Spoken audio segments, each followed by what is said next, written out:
Ang tao ay nilikha bilang isang marangal. Ang dakilang Allah ay nagpatunay nito at nagsabing, "At katiyakan kayo ay aming nilikha o sangkatauhan.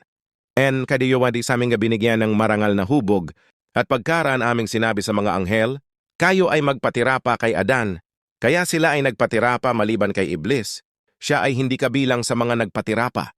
Ang Allah ay nagsabi, "Ano ang pumigil sa iyo, o Iblis? Mula sa pagpapatira pa ng ikaw ay aking pagutusan?"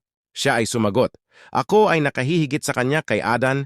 Ako ay nilikha mo mula sa apoy, samantalang siya ay nilikha mo mula sa putik lupa."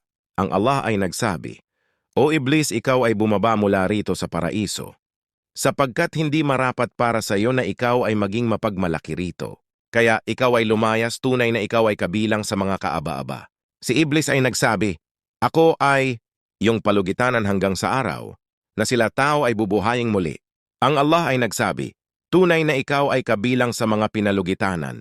Si Iblis ay nagsabi, "Sapagkat ako ay iyong isinadlak sa kamalian, katiyakan na ako ay mauupo na nag-aabang para sa kanila tao sa iyong matuwid na landas.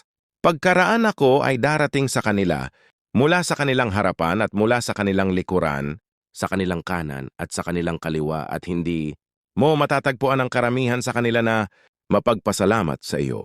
Ang Allah ay nagsabi, "Ikaw ay lumabas mula rito sa paraiso, nahamak at itinaboy.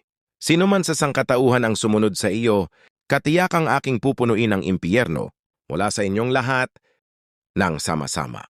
Quran 7:11-18